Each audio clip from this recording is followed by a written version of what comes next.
আল্লাহ সুবহানাহু ওয়া তাআলা কাছে সবচেয়ে প্রিয় ওই ব্যক্তি যে ব্যক্তি দিন রাত 24 ঘন্টা আল্লাহ সুবহানাহু ওয়া তাআলার জিকিরের প্রতি পবিত্র মাহে রমাদান আজকে 27 কদরের রাত 26 রমজান।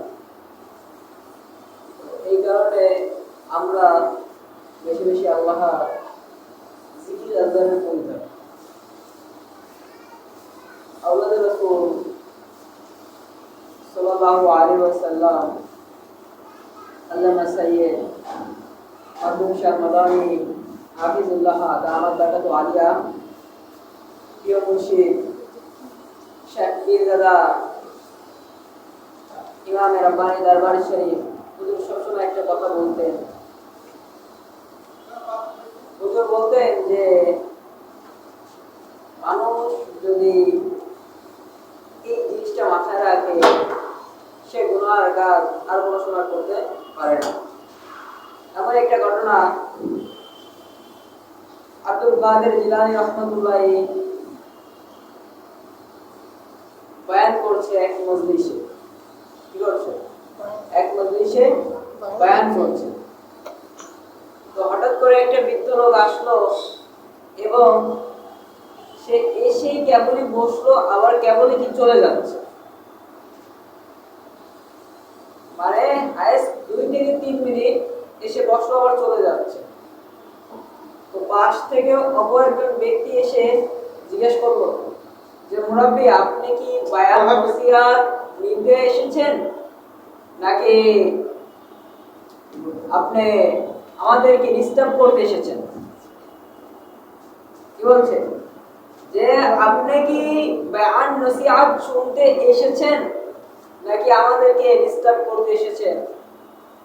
তখন মুরাব্বি বলে যে বাবা না, আমি বয়ান শুনতে আসি নাই, ডিস্টার্বও করতে আসি নাই, নসিহত নিতে এসেছি। যতটুকু নেওয়া প্রয়োজন ততটুকু আমি নিয়েছি, যেহেতু আমি তো বয়স্ক, আমার তো পুরো বয়ান তো আমার ব্রেনে ঢুকবে না। তখন বলতেছে যে মুরাব্বি আপনি কি শুনলেন? তখন বলে তুমি কি শুনো নাই? পীর ও কাবীর সরদারে দস্তগীর বড় পীর আব্দুল কাদের জিলানী রাহমাতুল্লাহি এই কেবলই তো বললেন যে বাজার নিয়াত করবে গুনাহের কাজ করব না, নেকির কাজ ছাড়ব না। কি বলে? গুনাহের কাজ করব না, নেকির কাজ ছাড়ব না, বাস। হ্যাঁ, তাহলে যে তার বেশি কিছু নেই লাগে না, এইটুকুই জাস্ট মাথায় নিয়েছি। এই জন্য পবিত্র মাহে রমাদান 26 রমাদান হলো আজকে 27 কদরের রাত, কালকে 27 রমজান, আর অল্প কিছুদিন আছে।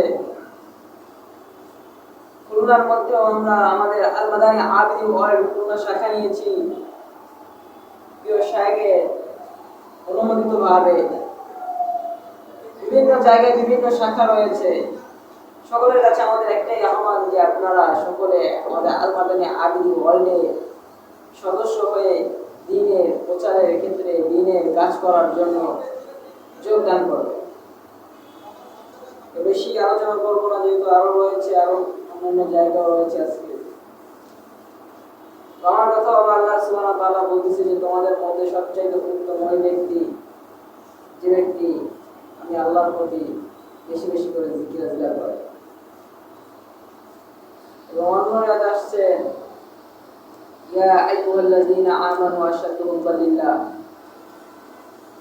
যে তোমাদের মধ্যে সর্বোত্তম ওই ব্যক্তি যে ব্যক্তি আমি আল্লাহ সুবহানাহু ওয়া তাআলার সাথে প্রেম ভালোবাসা রাখে। তো আল্লাহর ভালোবাসা কিভাবে আদায় করবেন? নামাজ পড়বেন, রোজা রাখবেন, হজ করবেন, জিকির আজকার করবেন। আজকাল আমরা তো জিকিরের মুশকিল শান নিয়ে আমাদের বলে বন্ধ শুনতে পাই। ভাই আপনি এমনি ভাবে জিকির করবেন, তাহাতে কেউ আপনাকে পাগল করবে না। যখন আপনি একটু জিকিরের মধ্যে শান লাগাবেন, আল্লাহ সুবহানাহু ওয়া তাআলা যারা হাবিবের আওলাদ রাসূলদের শান লাগাবেন, আল্লাহদের যখন কিছু টাইপের লোক আছে সে বলবে আপনাকে পাগল। এই জন্য আমি একটা মুর্শিদ অনুষ্ঠিত শান বলে ইনশাআল্লাহ শেষ করবো।